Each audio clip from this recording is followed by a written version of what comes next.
massive with some 3,400 combined horsepower of its two Wright R2600 twin Cyclone and radial engines.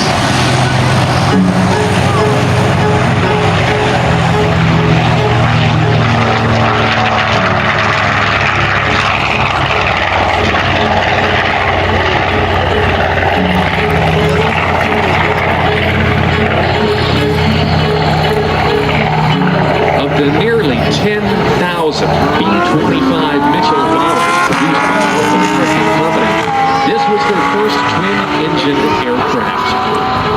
And in just a moment, we will see some parade passes flown by Devil Dog joining us this weekend from Georgetown, Texas.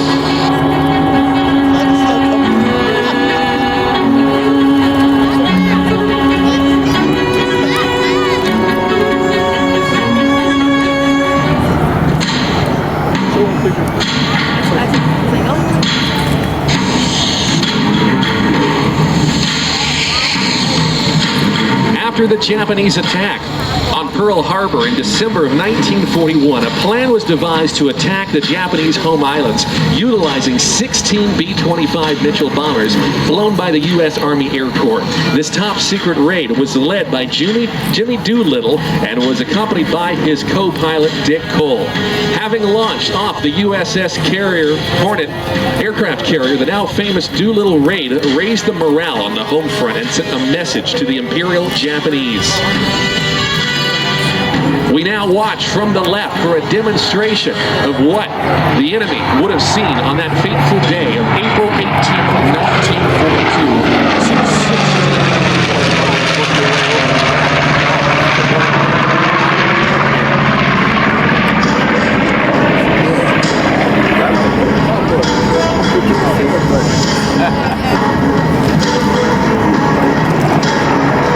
While Army Air Force B-25 Mitchell bombers served extensively in every theater of the war, including the Doolittle raid we were telling you about, Marine Corps PMJs were used extensively in the South Pacific to attack enemy shipping and air bases. They were extremely popular with their air crews, as PMJs proved to be rugged, dependable, and lethal.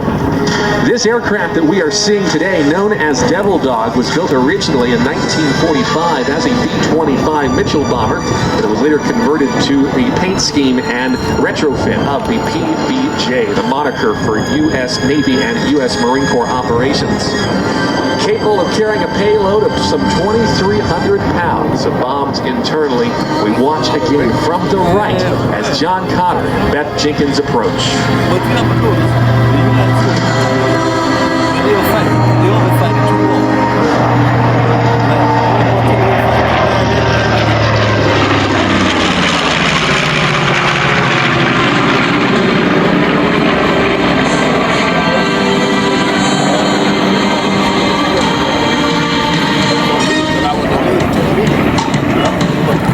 The B-25 was produced and designed initially to be a medium-level bomber and was outfitted only with a couple of machine guns to defend the airplane. But later in time, field modifications, especially those done by Marine Corps PMJ crews, outfitted them to up to 14 forward-firing machine guns for strafing ground and sea targets that made this type of aircraft, the PMJ, a very effective weapon at attacking airfields, ships, trains, and convoys.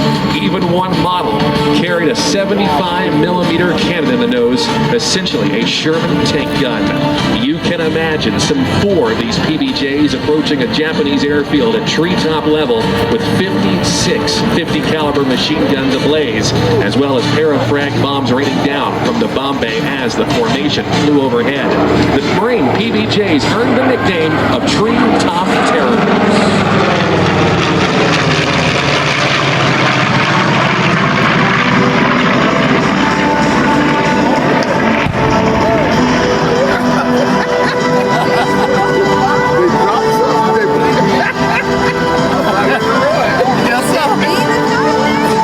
Devil Dog, named for the U.S. Marine Corps, in fact originates from the Battle of Belleau Wood in 1918, where German soldiers reportedly called them Tuchelhunden, which translated loosely to devil dogs.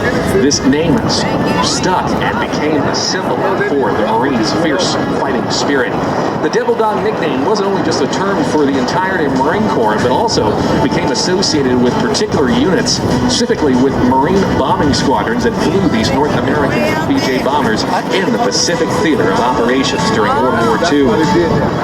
We're going to watch now from our right as our pilots, John Cotter and Beth Jenkins, reposition Devil Dog for their pass down our show line, and we continue to listen to the sounds of 3,400 combined horsepower generated by the two Wright R2600 radial engines.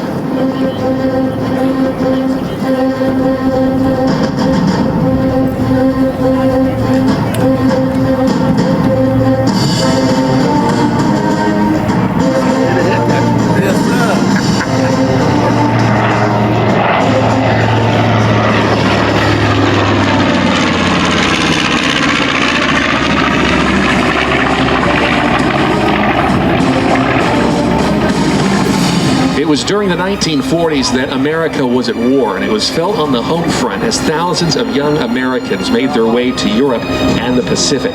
Leaving their family, friends, and colleagues, the average age of an American soldier then was only 26 years. In salute to all of our military members, both past and present, the aircraft now repositioning for a pass and review from the lap of the Devil Dog Squadron of the Commemorative Air Force, the PMJ Mitchell bomber.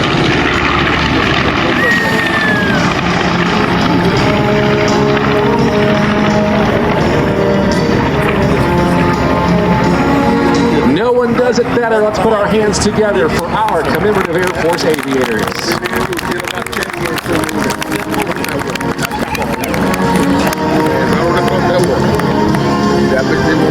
The Commemorative Air Force, a non-profit organization, again, whose mission is to honor American military aviation through flight, exhibition, and remembrance. More than just a collection of airworthy warplanes from the past, the CAF's fleet of historic aircraft, known as the Ghost Squadron, recreate, remind, and reinforce the lessons learned from the defining moments of American military aviation history.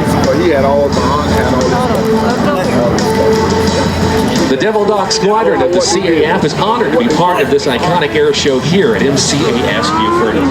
Based in Georgetown, Texas, the Squadron is one of the most rare Commemorative Air Force units located across the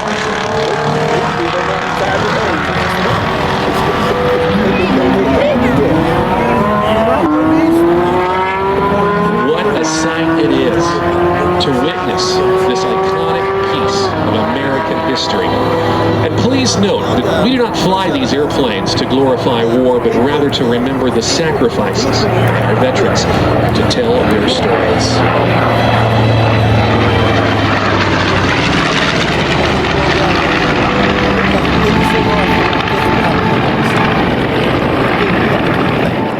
It is always a privilege to see these magnificent warbirds in the air where they belong.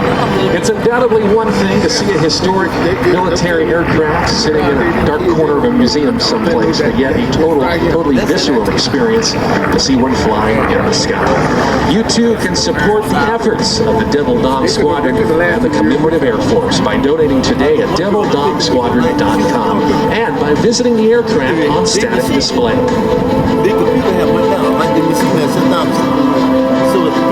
As the pilots, John Cotter and Beth Jenkins, reposition the PMJ to land, I hope that you will join me in one final round of applause for today's presentation of the iconic World War II bomber, the PMJ Mitchell Devil Dog.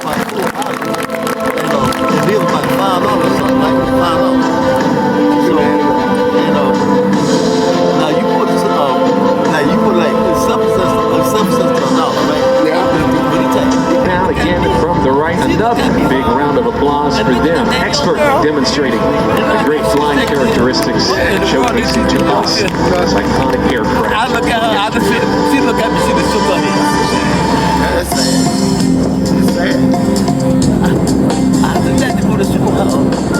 Well, it is so great to look out and see so many of you joining us on this tremendous day. And as we get Devil Dog recovered, our aerial action is just beginning. We do want to let you know that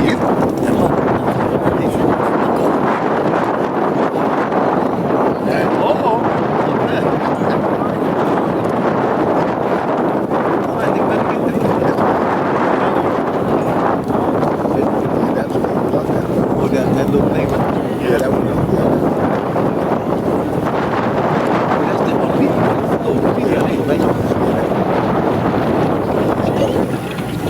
I think they put it in substation.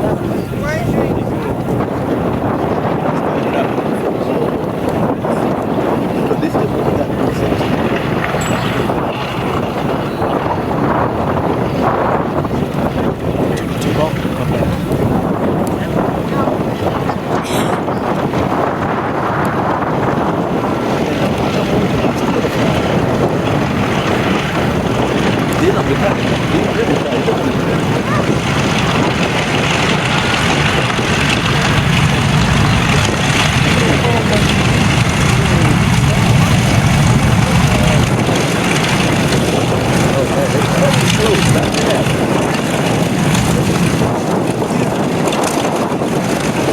Beaufort.